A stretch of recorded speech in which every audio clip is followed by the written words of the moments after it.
As you're saying, you believe that the bulk of the population is hurting. The government schemes in terms of free food grains may provide a palliative, but not enough. So what are the solutions? Let's turn to you, Mr. Joshi, first. What are the solutions, Mr. Joshi, that you believe are right to meet the inflation challenge? Is it enough just for the RBI to raise rates, and that in itself will ensure that inflation will sooner rather than later taper off? Or do you believe that much more needs to be done? Well, I think RBI needs to act because it is the goalkeeper for inflation. So I think the interest rates will go up, but that's not going to be enough to tame inflation. Fiscal policy also needs to be deployed, and I think we've seen some action on that front. So what I would say that there are two responsibilities of fiscal policy here. One is to tame inflation by cutting duties. I think they have cut duties on imported edible oils, petroleum products, and more needs to be done for petroleum products, I would believe, because it has a cascading effect. And second is to address the ill effects of inflation on the poorest part of the population. And we do estimate population by income classes. And I think it's very clear that the lowest 20% of the population are facing higher inflation than the top 20% in urban areas as well as in rural areas. So clearly, I think, and that bottom 20% needs to be helped. I think so. And also, I think what the other issues that need to be addressed is there's rising cost of production of food. I mean, the inputs for agriculture production have all gone up, whether it is, I think, particularly globally.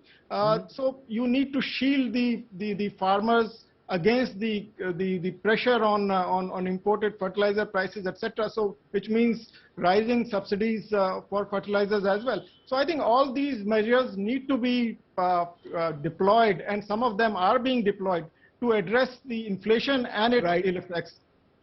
You know, is India better placed to meet the inflation challenge is my fifth question, Mr. Pan, because I put in good news and the bad news. We've seen massive foreign exchange outflows at the moment.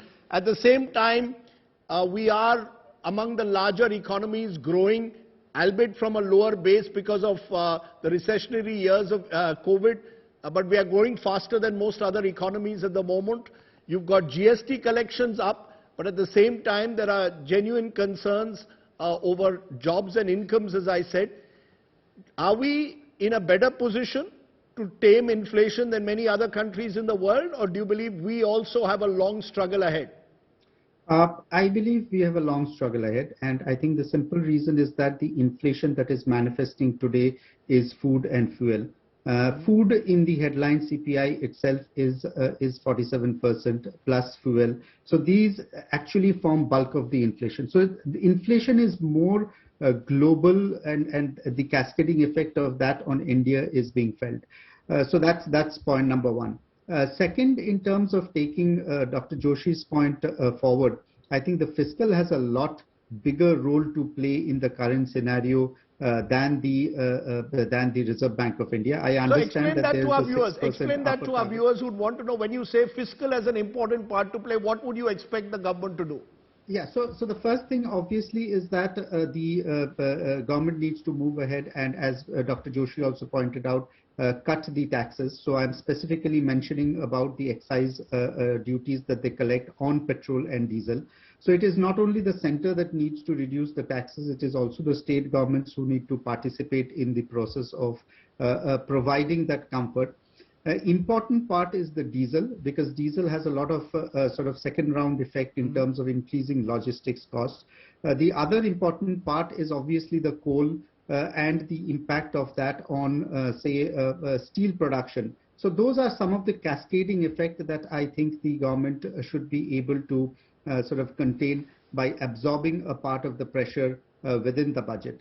Specifically for oil, I think they have passed on a certain proportion of the burden onto the consumers.